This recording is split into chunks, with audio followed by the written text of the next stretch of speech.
Hi, everybody. It's Diane Neto living in Barrie. And I got a call from a lawyer today. I have a deal closing on Friday. And the buyers, did a walkthrough yesterday.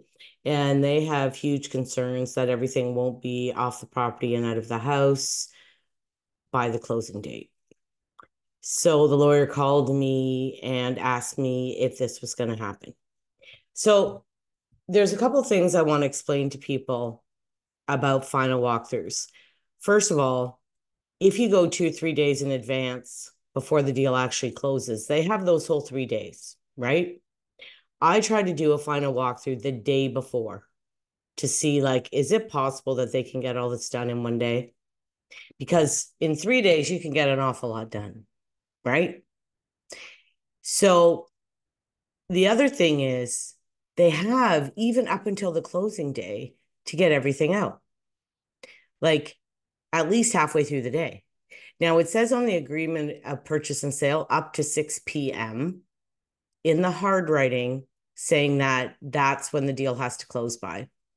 But technically, the lawyer told me today, once the money change hands and they have the key, you're trespassing if you're still there.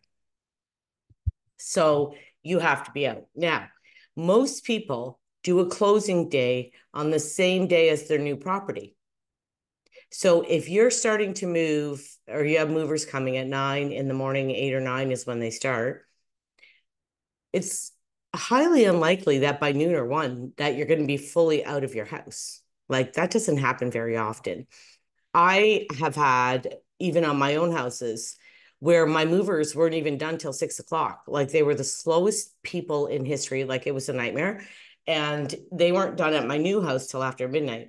So there is leeway, not leeway, but like if you see somebody attempting to get out and they have movers there and they're moving, like unfortunately, you have to just wait until they're out, right? There's really, the cops aren't going to come and kick them out. And what good is it if they kick them out and say you have to leave the property? Then they're going to leave all their crap there. So, it's a big concern, especially when you're moving in from one property to another all the same day. I don't see ever where, people are out by 1 or 2. It doesn't happen. So plan for later in the afternoon. And if you have to wait, you have to wait. And don't start ringing alarm bells 3 or 4 days early. Like I went to a final walkthrough last year. My client couldn't make it. So I said, well, we still have to have one. So I'll go.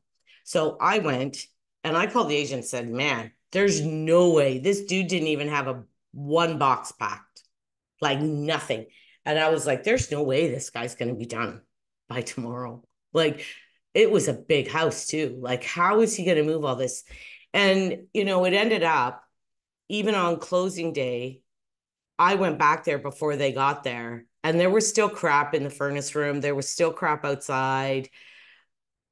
Yeah, he didn't do it all. And the agent kept assuring me, oh, he will, he will. Well, once the deal closes and the money changes hands, it's too late, right? And my client didn't really want to do a holdback for garbage removal because I said, listen, I don't think this guy's going to get this done. Like, it's a mess. Like, there's a lot to do. So, long story short, wait for the day right before closing. If there's huge concerns, you can request you go back before the money changes hands. So, just protect yourself. Hit the like, subscribe, or drop me a comment.